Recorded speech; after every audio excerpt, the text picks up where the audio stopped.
తీస్తే అందులో 2015 data miss అయింది కానీ మిగతాది వచ్చింది. 8,900 ఎస్సీ ఎస్టీ కేసులు అయినాయి.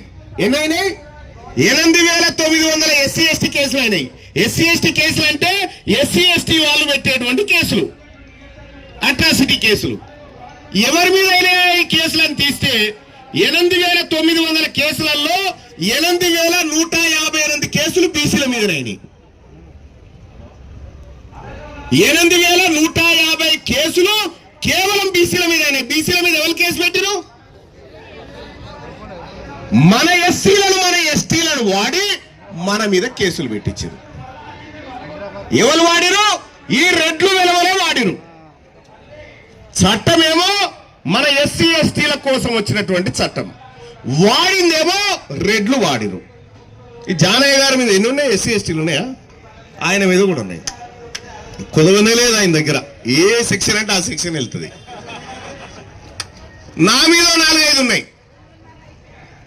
పైపెచ్చు ఇంకెట్లా అనుకున్నావు? ఎవరు పెట్టమన్నారా అంటే ఎలవద్దర పెట్టమన్నాడు. ఎవరు పెట్టమన్నారా అంటే రెడ్డి ఆయన పెట్టమన్నాడు. ఈ ఎస్సీ ఎస్టీ చట్టాన్ని రెడ్లు వెలమలు వాడుకుంటా ఉన్నారు బీసీలను అనగదొక్కడానికి. మరి ఆ రోజున్నటువంటి ఈ రోజున్నటువంటి ఎస్సీ ఎస్టీ నాయకులు చెప్పాలి కదా, మన బీసీల మీద మనం ఎట్లా పెడతాంరా, మనతోని వాళ్ళు పెట్టిస్తా ఉన్నారు కదరా, దీన్ని అడ్డుకోవాలి కదరా అని మనం కొట్లాడాలి కదా.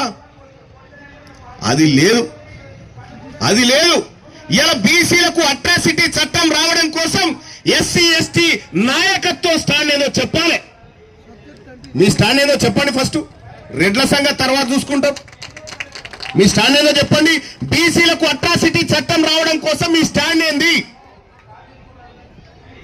ఈ రాష్ట్రంలో ఎక్కడ ఒక దళిత బిడ్డ మీద, ఎక్కడ ఎస్టీ బిడ్డ మీద దాడి జరిగినా బీసీ సమాజం అంతా భగ్గుమండి ఆ కుటుంబానికి అండగా నిలబడ్డది కదా.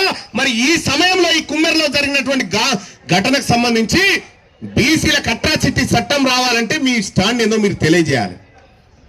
రెండో అంశం, ఇక దిశ చనిపోతే మరణాకి ఏదో పట్టుకుని ఇక ప్రియాంక రెడ్డి ఆమె పేరు, ఆమె చనిపోతే ఆమెకు దిశ అని పేరు పెట్టి సరే కొన్ని ఆ గౌరవాలు కాపాడదాం పేరు పెట్టి దిశ అనేట ఆమెను